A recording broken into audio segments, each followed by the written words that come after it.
Salam Kəmalə xanım, xoş gəlmisiniz. Sizi bugün etiraf layihəsində görməkdən çox məmnunuq. Nəhayət ki, bugünə qismət imiş. Doğrudan da nəhayət ki, çox sağ olun ki, dəvət etdiniz. Xoş gəlmişəm, çünki bura doğrudan da mənim çox sevdiyim məkandır. Bu kiçik səhnəni dəlicəsinə sevirəm, böyük səhnəni də sevirəm. Amma kiçik səhnədə də hərdən tamaşa oynayanda özümü o qədər gözəl hiss eləyirəm ki, ona görə bura sevdiyim məkandır və burada çəkilmək mənə çox xoşdur. Kəmalə xanım, hiss edirəm ki, belə məcazi mənada desək, sinəniz doludur. Mən də çox yaxşı hazırlaşmışam, çünki çoxdandır, hələ bir 5 il bundan qabaq, yadınıza gəlirsə, mən istəyirdim ki, sizinlə görüşək. Yəni ki, yaxşı, mən elə gəlir, yaxşı söhbətimiz alınacaqdır. İnşallah. Tarixə bir söhbət olacaqdır. İnşallah. Mən biraz istəyirəm, ola bilər ki, siz bu suallara bir neçə dəfə cavab vermişsiniz, amma bu layihə bizim arxivimiz üçün saxlanıldığından mən istəyirəm ki, bu suallara bir də qayıdaq biz növbəti dəfə. Biraz başqa rakurslardan. Bilirəm ki, müəllim ailəsində doğulmusunuz. Bəli, atam Şəkidə doğulmusunuz, amma müəyyən qaydalara uyğun olaraq Bakıya sonra köçmüsünüz. Bəli. Və atanız sizi şərqşünas görmək istəyib. Ancaq siz bir mədəniyyət evinin yanından keçəndə, oradakı tamaşaya baxandan sonra qəti şəkildə aktrisa olmağı, yəni mədəni sahədə olmağa qərar. Bu mən sizə maraqlıdır mənim üçün ki, bu sizcə alın yazısıydı, yoxsa bir seçimdi? Bu sualı sözün düzü illərlə mən özümə vermişəm. Sözün düzü mədəniyyət evinin yanından keçmirdim. Məndən bir sinif aşağıda oxuyan bir şagird mənə dedi ki, mən səni tamaşama dəvət etmək istəyirəm. Çünki həmin vaxt mən 44 mən məktəbdə oxuyurdum və poeziya gecələri təşkil edirdim. Yadımdadır, Tofiq Bayramla, Cabir Novruzla, Bəxtiyar Vabizadə ilə çox gözəl şeir deyirdim və məndən aşağı olan siniflər həmişə mənə bir idol kimi baxırdılar. Çünki o gecələri həmişə mən hazırlayırdım. Və qız gəldi mənə dedi ki, mən 26-lar o vaxtı 26-lar adına uşaq mədəniyyət evinin uşaq dram dərnəyində bir tamaşa hazırlamışıq. İstəyərdim sən də gələsən. Mən dedim baş üstə gələrəm. Bazar günü də getdim. Elə orada da yaxında yaşayırdım. Getdim və mənə elə gəldi ki, mən bura yazılmalıyam. Mənə niyəsə belə gəldi. Həyatı boyu aktrisalıq, həyatı boyu səhnə, həyatı boyu nəsə oynamaq, nəsə demək. Yəni nə olsun ki, yaxşı şeir deyirdim, nə olsun ki, poeziya gecələri hazırlayırdım, nə olsun ki, bu sahədə bir qədər məktəbdə seçilirdim. Amma çətinliyi dərhal hiss etdiniz də? Çətinliyi hiss etmədim. Sadəcə onun cazibəsinə düşdüm. Sadəcə elə bildim ki, bax orada mən də nəsə çıxmalıyam, oynamalıyam, nəsə bir şey göstərim, bilmirəm nə oldu. Kəmalə xanım, mühafizəkar şərq cəmiyyətinin öz qaydaları var, öz qanunları var. İndi biz sizinlə danışdıq, siz deməli şərqşünaslığa yox, aktrisalığa, incəsənət sahəsində meyillənirsiniz, amma bu sizə bir növ, belə deyək də, baha başa gəlir. Atanız sizinlə uzun müddət danışmır, ta ki, ailə qurana qədər. Ümumiyyətlə, proses özü necə idi? Ağrılı proses olar yəqin ki, ya nələrəsə ümid edirdiniz ki, nə zamansa atam sevinəcək, atam mənimlə fəxr edəcək? Sözün düzü incəsənətə meyillənməmişdim. Yox, İncəsənət Universitetinə sənədlərimi vermək, qəbul olmaq, orada oxumaq, orada meyillənmək deyildi məndə. Sadəcə mənə deyilirdi ki, olmaz, qəti qadağandır oraya getmək. Mən də bu qadağalara necə, yəni mənə qəti qadağan, biraz ipə-sapa yatmayan bir qız idim. Çox da olmazları sevmirdim. Baxmayaraq ki, çox böyük olmazlarla böyüyürdüm. Çox böyük qadağalarla böyüyürdüm, amma qadağaları sevmirdim. Elə o qadağalara bir üsyan kimi gətirib sənədlərimi İncəsənət Universitetinə verdim. Birinci kurs oxudum və fikirləşirdim ki, indi hansısa kitabxanada, orada, burada, hardasa bir işləyərəm də. Yəni aktrisalıq hələ... Qətiyyən. Əksinə birinci kursda biraz belə çox, necə deyim, məzəli baxırdım etüdlərə. Tələbə yoldaşlarım ilan kimi sürünürdülər. Mən fikirləşdim, yox, mən bunu eləyə bilmərəm, yox, eləməyəcəm. Dovşan oynamaq, hər hansı bir etüd, sözsüz etüd, bunlar hamısı, bilirsiniz, birinci kursda ümumiyyətlə heç bir rol oynamırsan. Ancaq belə, səssiz, işdən gəlmək, televizora baxmaq, oturub saatla, iynəni saplamaq, yəni əlindəkini görmək, niyə, nə üçün Hiss edirsən, etmək, bu şeyləri dərsini keçirsən və mənim üçün də çox belə məzəli baxırdım, deyirdim ki, indi bu nə deməkdir, bu nəyə lazımdır bu? Çünki ömür boyu tamamilə başqa bir ruhda böyümüşəm, başqa bir təhsil almışam, başqa yönümdə məni hazırlaşdırıblar.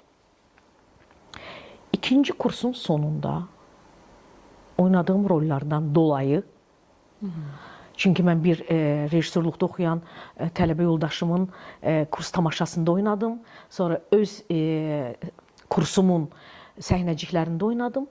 Yay tətilinə getdik və mən bütün yay tətilini fikirləşirdim. Mən orada özümü çox yaxşı hiss edirəm o səhnədə.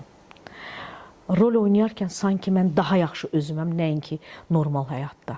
Mən sanki özümü təsdiq edib, sübut edib, var olduğumu hiss edirəm səhnədə. Bax, ikinci kursu bitirəndən sonra mən qarşıma məqsəd qoydum. Artıq üçüncü kursun sentyabrın 1-i mən dəqiq bilirdim, mən aktrisa olacağam. Bu dünya dağılsa da, kimsə məndən küssə də, kimsə məni atsa da, kimsə məni tutsa da, təxir yox, mən aktrisa olacağam. Atamınsa mənə qarşı olan, bəli, bu küskünlüyü təbii ki, acı verici idi, çox kədərli idi. Söz soruşanda məni dindirməməsi, məni tamamilə yox sayması, məni tamamilə görməzdən gəlməsi, bəli, acı verici, çox acı idi, çox. Bir 19, 20, 21 yaşında bir qız uşağı üçün çox acı idi. Amma deyirəm də, aktrisa olmağı qarşıma məqsəd qoyandan sonra artıq dünya aləm vecimə deyildi. Yəni, kimi məni danışdıracaq, danışdırmayacaq, bir qədər belə çox da müti evlad deyildim. Ümumiyyətlə, müti insan deyildim çox da. Bir qədər asi idim, bəli. Bəs ilk sizinlə danışdığı günmü, anmı, xatırlayırsınızmı? Xatırlayıram, bəli, mən gəlin paltarındaydım. O da gəldi mənə xeyir-dua verdi. Xatırlayıram, bugünkü kimi xatırlayıram. Kəmal xanım, siz bax, danışdıqca deyirsiniz ki, mən biraz ipə-sapa yatmaz idim, biraz yəni fərqli düşüncəyə sahib idim.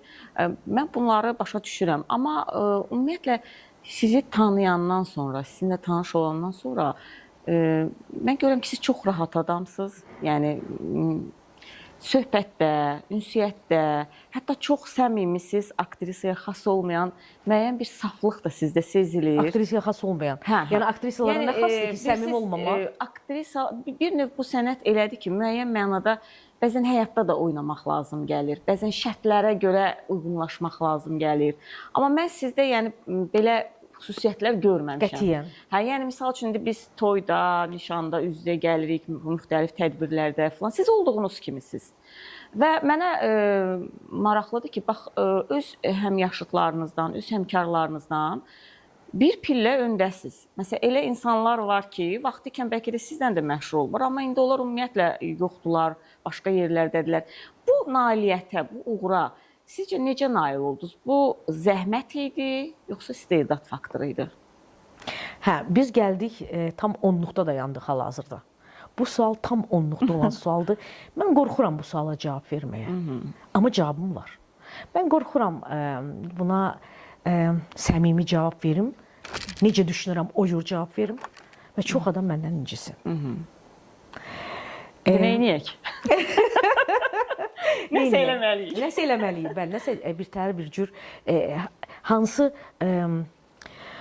tərəfdənsə keçib, hansı tərəfdənsə dolayı yolla olsa cavab verməliyəm. Amma mən əminəm ki, siz yenə özünüz kimi cavab verəcəksiniz. Cavab verirəm. Elə vaxt olub ki, mən bu teatrdan evim yolu keçən kimi Mahnı teatrının arxasındaydım. Ağlaya-ağlaya getmişəm. Küsüb getmişəm. Amma susmuşam. Vaxt olub ki, darmadağın edəcək vəziyyətimdə susmuşam.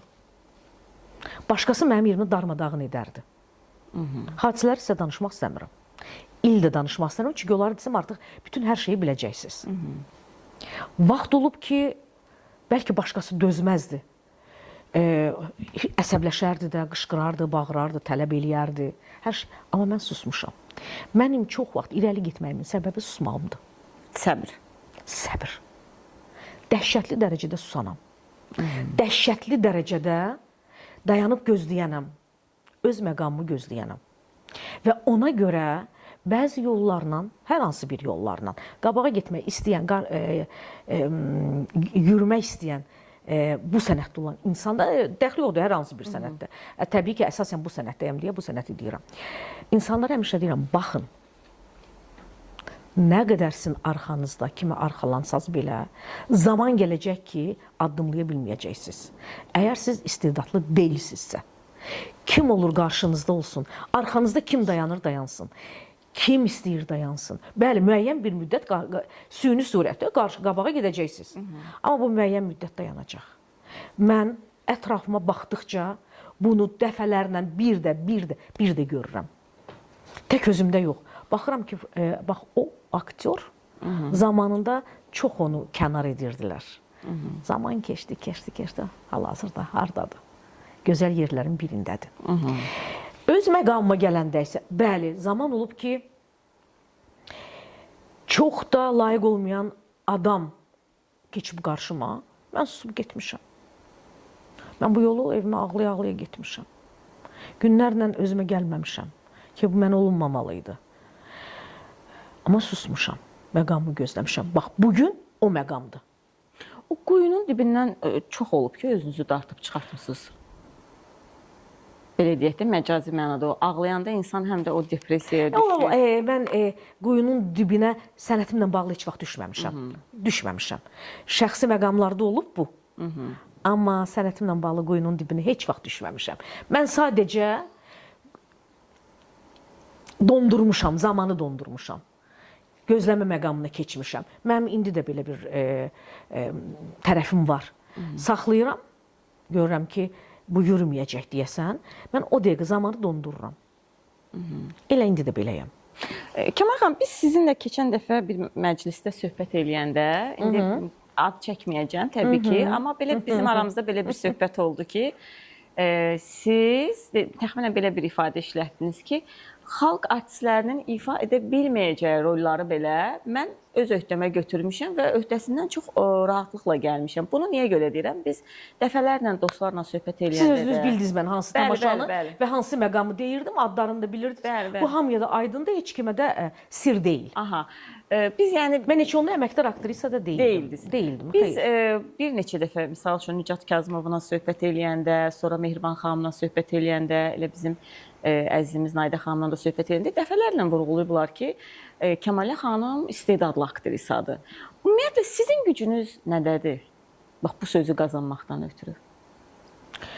Bu sual birinci onlara verilməlidir, mənə yox. Mən indi hansısa tərəfimi tərifləsəm bu yaxşı olmaz. Amma hər halda bir peşəkar kimi özünüzə kənardan baxa bilərsiniz. Mən özümdən çox narazıyam. Doğrudan. Mən dəhşətli dərəcədə elə vaxt olur ki, öz ifama baxıb üzümü çevirirəm, gözümü bağlayıram ki, yox, düz deyildi, bu düz oynamamışım. Ümumiyyətlə özünüzə baxmağı xoşlayırsınız? Tək oturum, özümə baxım və əsasdakı səhvlərimə və səhvlərimdən çox utanıram. Mən bugünə qədər də fikirləşirəm ki, mən istədiyim pillədə olan aktrisa deyiləm. Deyilsiniz. Yox. Hələ o pilləyə qalxmaq üçün mənim çox uzun bir yolum var. O yolu da hələ o pilləyə çıxa biləcəmmi ömrümün sonuna qədər, çıxa bilməyəcəmmi? Bu özü də böyük bir sual işarəsidir. Mən istəyərdim ki, bu suala daha çox məni bəyənənlər, az da olsa bəyənənlər cavab versin. Amma mənim ən çox sevdiyim tərəfim, bilirsiniz, mən dramatik aktrisayım. Mən faciəni sevirəm. Hər bir acını olduğundan bəlkə də 10 dəfə çox hiss etməyimdir. Bax, bu çox sevdiyim və çox bəyəndiyim tərəfimdir. Və heç vaxt bu azalmır. 20 il əvvəl necə hiss edirdiniz? Bugün ondan da çoxdur. Və deyim ki, məndə azalır, emosional tərəfim yavaş-yavaş şkala olaraq düşür. Qətiyyən. Günü-gündən də qalxır. Və mən fikirləşirəm ki, mən nə kinoda, nə teatrda hələ gözlədiyim və aktrisa kimi tamamilə məni ortaya qoyacaq o rolu hələ oynamamışam. Hansı rol gözləyirsiniz? Bilmirəm. Bilərsiniz. Elə ki oynayacağam, deyəcəm, bax bu oydu. Yəni ruhumla, yaddaşımla, bədənimlə, hər şeylə biləcəm ki, bax bu oydu, bunu gözləyirdim. Nə filmdə, nə də teatrda. Hələ oynamamışam. İnşallah, görək. Kəmal xanım, sizin o faciəvi dramatik aktrisa dediyinizə görə, həm elə özüm də bildiyimə görə, bilirəm ki, sizin bazanız müxtəlif obrazlarla doludur. Mənfi, müsbət, orta. Yəni çünki siz həm də yaxşı müşahidəçisiniz. Bilirəm ki, davamlı olaraq düşüncələriniz işləyir, harasa gedəndə, gəzəndə falan. Ona görə də mənə maraqlıdır ki, hansı obrazı yaradarkən həmin o obrazı oradan dartıb çıxartmaq sizin üçün çətin olubdur, həmin o sandıqdan. Pisi, lap yaxşını, misal üçün özünüz bir dəfə deyirsiniz ki... Bəli, mənim sandığım qadınlarla doludur. Hansı obrazda çətinlik çəkmişsiniz ki? Qağayda biraz çətinlik çəkdim. Çünki belə qadın yox idi məndə. Olsa belə, yəni belə ana yox idi məndə. Yəni hər şeyi, yəni lazımsız bir sevginin uğruna qurban verən bir ana, oğul, bu yox idi məndə. Biraz orada çətinlik çəkirdim. Amma orada müəyyən mənada həm də siz özünüz də var idiniz. Mən özüm də var idim, amma ana tərəfim yox idi, yox qəti. Çünki mən evladlarımı çox sevən və hər bir şeyi həyatda onlardan sonra görən bir ana olmuşam. Düz indi şükür Allah, mən artıq onları böyütmüşəm. Onlar hərəsi bir evin bəyi, xanımıdır. Yəni indi bu dəqiqə mənim üçün sənətimdən başqa da heç nə yoxdur. Teatr, kino, həyatımda başqa bir məqam yoxdur. Orada bir məqam var o tamaşada. Deyir, bu diz çökür oğlunun qarşısında. Deyir, bu bədbəxt ananı bağışla. Yəni bu deməlidir də, heç olmasa bunu deməlidir. Yəni belə ana, mən həyatda belə anaları qınayıram. Evladını yəni dünyaya gətirib sonra da baxmayan, mən ən aşağı mərtəbəni deyirəm elə, baxmayan, yəni özünə baxan, pulu özünə xərcləyən, oğlunu, orada çünki remarka var, neçə ildir bir pencəyin içindədir. Belə anaları mən həyatda da qınamışam, obrazda oynayanda çox böyük çətinlik çəkirdim, ürəyim ağrıyırdı. O analıqdan söz düşmüşkən, Kəmalə xanım, biz keçən il idi də, səhv eləmirəmsə, yoxsa yanıla bilərəm, sizin oğlunuz əskər gedirdi, getmişdi daha doğrusu, siz çox pis keçirirdiniz o situasiyanı. Hətta sonra biz sizinlə bir neçə dəfə söhbət eləyəndə də siz belə kövrək məqamlar yaşamışdınız. İndi qayıdıb oğlunuz. Qayıdıb, şükür. Ümumiyyətlə, bu cür ana olmaq, biraz soyuqqanlı valideyn ola bilərdinizmi? Yox, ola bilməzdim. Ola bilməz. Mən aktrisa, dramatik aktrisa və soyuqqanlı. Mən onda səhnədən oynayacağam. Kimin ağrısını, acıntısını oynayacağam. Səhnədə hansı tamaşaçıya mən emosional hadisələri, insanın emosiyalarını transfer edə biləcəm. Necə olacaq o? Biri mənə çıxsın desin, görüm. O necə edirlər onu? Bir aktrisa və bir aktyor çıxsın desin ki, bəli, mən həyatda soyuqqanlıyam. Heç nəyi vecim almıram. Kifayət qədər soyuqqanlıyam. Amma mən tamaşaçının sümüyünə qədər oynadığım obrazın faciəsini, dramını, nə bilim, həyatını, onun kədərli həyatını, ən azı kədərli həyatını transfer eləyə bilirəm. Biri çıxsın desin, baxım görüm o necə olur. O necədir? Hansı mexanizm üzrə edir? Necədir bilmirəm. Bəlkə də var. Amma mən aktrisayam. Öyle Qağayda demiş ki, mən aktrisayam. Təhcili geyinib keçinmə məni müflis eləyir. Bir aktrisa, bir aktyor desə ki, insan kimi mən soyuqqanlıyam, amma bütün o oynadığım obrazın daxili və bütün o emosional yaddaşını, emosional ağrısını, acısını mən səhnədən birbaşa teatr canlı sənətdir. 4-cü divar dağıdaraq zala və tamaşaçıya transfer edirəm, buna inanmayın. Belə şey yoxdur. Ola bilər ki, o çox emosionaldır özü insan kimi. Sadəcə bunu gizlədir. Bu mümkün deyil. Siz universitetdən birbaşa bura gəlmişsiniz də. Yəni, hələ universitet bitirməmiş məni bura dəvət elədilər. Azərbaycan Yəni başqa teatr təcrübəniz olub? Ancaq gənc tamaşaçılarda. Nə ifadə edir Azərbaycan Dövlət Milli Gənc Tamaşaçılar Teatrı sizin üçün nə ifadə edir? Nə deyə bilərsiniz? Mən ən gözəl illərimi burada olmuşam. Nə ifadə edə bilər ki? Yəni, hərdən deyirlər ki, teatr bizim ikinci evimizdir. Bəli, mənim də oradan bura ikinci evim olub. Yəni, evim teatrım. Bundan başqa mən başqa heç nə bilməmişəm bu həyatda. Sizcə buradan başqa bir teatrda bu qədər xoşbəxt ola bilərdiniz? Dəvət almışam, getmişəm. Özünüz bilirsiniz, Akademik Milli Dram Teatrında tamaşalar oynamışam. Xoşbəxt ola bilərdimmi başqa teatrda? Bu cür ola bilərdimi? Onu heç kim deyə bilməz. Bu bir kart oyunu. Biz kart oynayarıq hal-hazırda. Biz onu deyə bilmərik. Fala baxmış kimi olarıq. Amma mən düşdüyüm, bilirəm ki, hər hansı bir məkana düşüm, hər hansı bir yerə düşüm, dəxli yoxdur.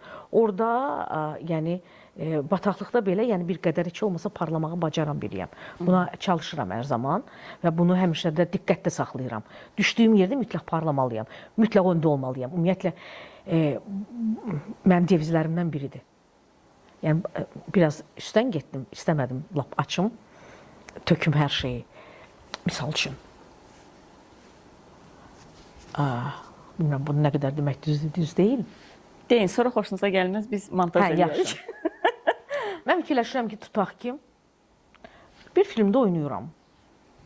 Mən heç vaxt istəməzdim ki, kimsə məndən yaxşı oynasın. Mən gecəmi gündüzəmə qatacam ki, ondan yaxşı oynayım.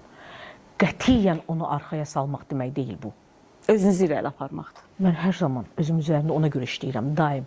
Mən bugünə qədər səsimin üzərində işləyirəm. Mən bugünə qədər görkəmimin üzərində işləyirəm. Mən hər şeyin üstündə işləyirəm. Və dediniz ki, yaxşı müşahidəçiyəm. Dayanmadan qadınları müşahidə edirəm ki, bax, o mənə lazım ola bilər, bu mənə lazım ola bilər. Hər bir şeyin daxili aləmin üzərində gecə-gündüz işləyirəm. Nə badə onları çirkləndirirəm.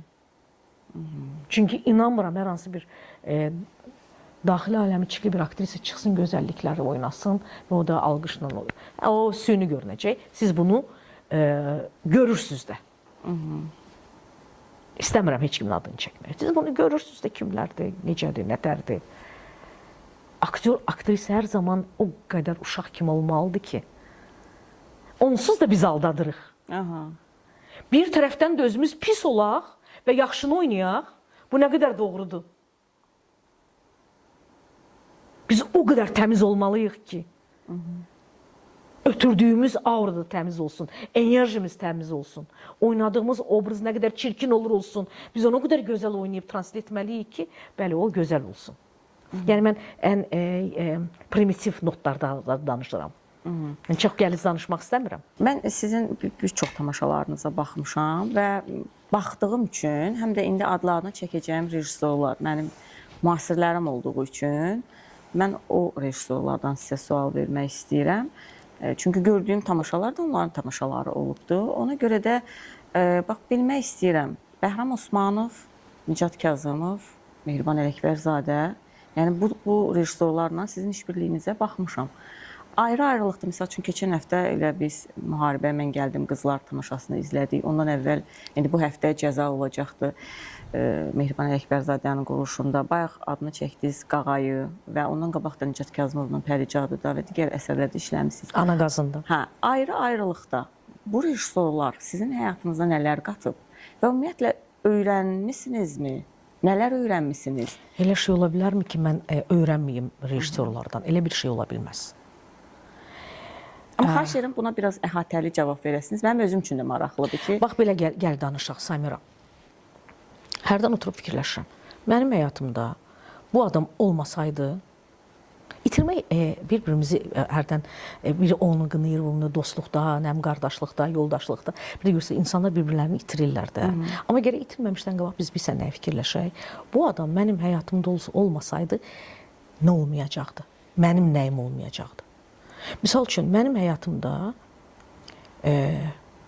Bəhram Osmanov olmasaydı, gör nə qədər gözəl tamaşa olmayacaqdı. Mən bunu istəyərdimmi? İstəməzdim.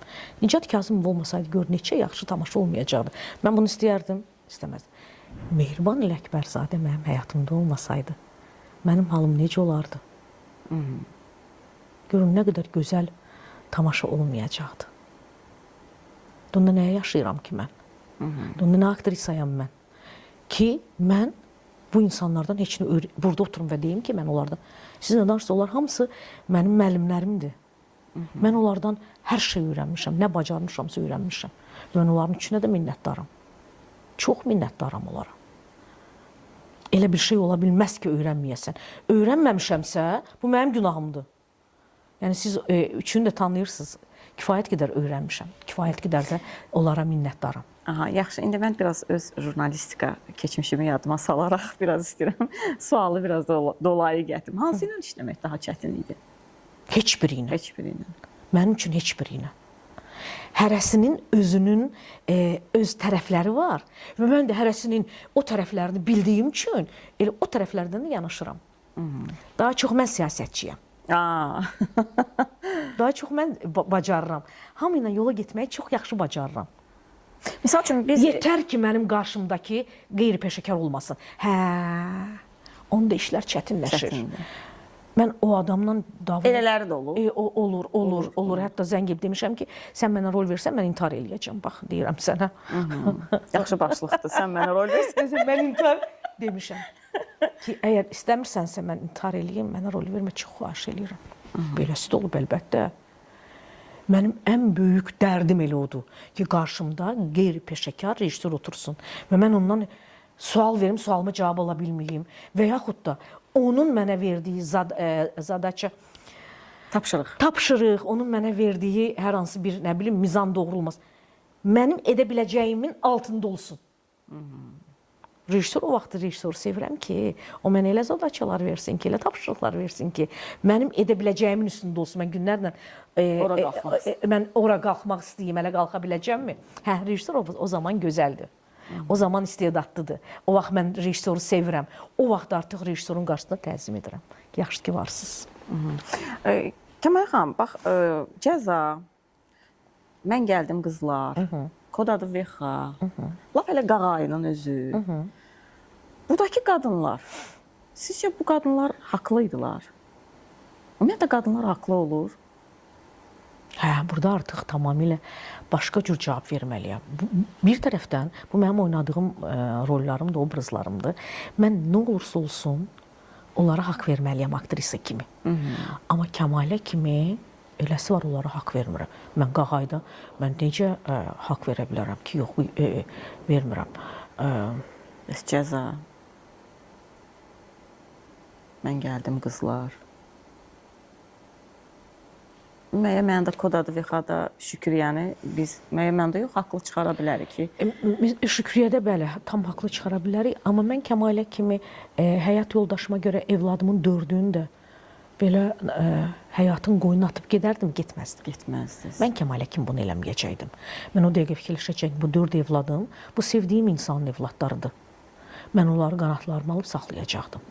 Bəlkə mənim kiçikliyimdir. Bəlkə mənim böyüklüyüm, mən bunu bilmirəm. Bilirsiniz, elə məqam var ki, orada tərəzi də ölçə bilməz. Hansı düzdür, hansı səhvdir. Mən amma Şükriyə kimi edə bilməzdim. Buna gücüm çatmazdı. Mən 2 yaşında uşağıma atıb gedə bilməzdim. Sürgünə ki, mən ərimi sevirəm, onun familiyasından, onun soyadından imtina etmirəm. Mən o dəqiqə hər şeydən imtina edərdim, tək ki, mənim uşaqlarım mənim qanatlarımın altında olsun. Bu bir. Qağaydakı kim, yox, o cür edə bilməzdim. Elanı olamamışam, yəni fakt olmamışam. Olsaydım olardım da, yox. Mən gəlmişəm artıq 60-cı yaş gələn il qapımı döyəcək. Olmamışam, bütün uşaqlarım hamısı böyüyüb, onları oxutdurmuşam, evləndirmişəm, ərə vermişəm. Olmamışam belə ana, deməli, analıq şlaqbamında keçmişəm artıq. Nə etmişəmsə etmişəm onlar üçün hər şey. Cəzada dayanıram. Ona görə dayanıram ki, o sevirdi. Sevirdi. Burada bir məqam var, sevgi. Kəmalə kimi də qınamıram, aktrisa kimi də qınamıram. Yox, qınamıram.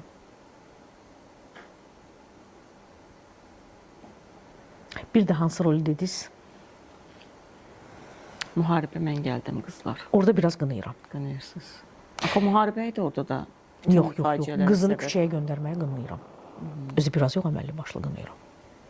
Özünü sata bilərdi. Qızını sata bilməzdi. Yenə də görürsünüz, ana şkalası gəlir qarşıya. Olmaz. Çox qınayıram. Kəmalə xanım, Kəmalə Müzəffər. Həyatda müzəffər ola bildiniz? Həmişə. Fikirləşmirsiniz ki, bəlkə daha çox ola bilərdi. Ona görə dedim, bayaqları dedim ki, heç hələ istədiyim yerdə deyiləm. ömrüm mənə imkan verəcəkmi o istədiyim yerə qalxım, orada dayanım. Amma yəni hər zaman bayaqlarda onu da dedim ki, həmişə fikirləşirəm ki, ən yaxşısını etməliyəm, ən yaxşısı olmalıyam. Bunun üçün daha nə edim? Bunun üçün daha nə edim? Nə etməliyəm? Hər şey, həmişə yaxşı olmalı. Daha öndə, daha yaxşısını, daha parlaq mücadilə edən biriyəm. Bayaq özünüz söz açdınız, ona görə yaşınızı artıq dediniz, ona görə mən də artıq demədim. Rahat deyə bilərəm.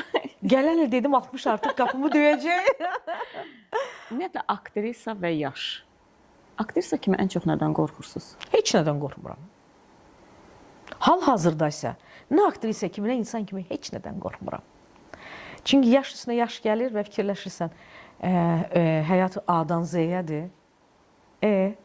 Onsuz da hər şeyin axırı ölümdür. Nədən qorxum ki? Yox, hələ ölümə qədər... Və qorxaraq yaşayım. Bu daha dəhşətlidir. Hələ ölümə qədər, amma bir gün səhnədən getmək də var.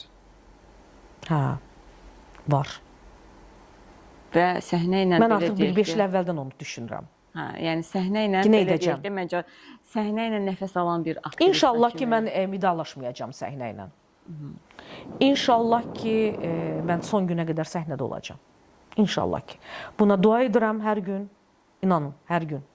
Dua edirəm ki, ona görə sağlamlığıma çox yaxşı baxıram. İdman edirəm. Yediyim, içdiyimə fikir verirəm. Düzdür, ölüm elə bir şeydir ki, bir anda ola bilər. Bu heç. Bu başqa bir tərəfdir. Amma mən gecə-gündüz dua edirəm ki, mən son günümə qədər səhnədə olum, çəkilim. Çünki o dəqiqə məhv olacağam, əgər olmasa. O an məhv olacağam. Başqa şey mümkün deyil. Çünki mən başqa heç bir işlə məşğul olmaq istəmirəm. Bacarmıram, yox, istəmirəm. Mən başqa heç nə ilə məşğul olmaq bu həyatda istəmirəm. Mən ancaq teatrımı istəyirəm, ancaq kino istəyirəm. Bundan başqa heç nə istəmirəm bu həyatdan. Və ümidvaram ki, həyat da onu mənə verəcək inşallah ki. Təşəkkür edirik Kəmal xanım. Mən demişəm özdə. Hərdən mən dəvətnamə götürəndə, indi bu güləcəksiniz amma, Bəhmən bəyə deyirəm ki, Bəhmən bəy, artıq 90 illiyimə hazırlaşın. Afişanı düşünün, necə olacaq? Və hansı tamaşanı oynayacağım? Mütləq bunları düşünün. Artıq başlayın, bu haqda düşünün. Hərdən belə, birinci dəfə işləndə belə başa düşmədim mən nə demək istəyirəm. Sonra gördük ki, bu tamamilə zarafatdır. Dedim, bəli, 90. İnşallah ki, mən 90 illiyimdə yəqin ki, teatrdan sağollaşacağam. Və ondan sonra da biraz da elə yaşayayım. Çox sağ olun Kəmal xanım, təşəkkür edirik sizə. Təşəkkür edirəm, bu bir zarafat idi təbii ki. Siz bilirsiniz ki, bizim layihəmizin adı Etirafdır. Etirafdır. Bəli. Və mən indi buradan gedəcəm. Kamera və kameralar və siz tək qalacaqsınız. Mən çox istəyərəm ki, belə bir koloritli bir etiraf eləyəsiniz. Etiraf. Görk olsun, belə deyək də. Yəni, istəsəniz həyatınızla bağlı, sənətinizlə bağlı, bunu artıq sizin ixtiyarın heç bir etiraf etməyə də bilərsiniz ki, Samirə, mən etiraf etmək istəmirəm. Bu da bir etiraf olsun. Amma əminəm ki, siz yaxşı bir etiraf eləyəcəksiniz. İnşallah ki, baxaq görək. Təşəkkür edirəm. Mən sizə təşəkkür edirəm. Var olsun teatr. Çox sağ olun.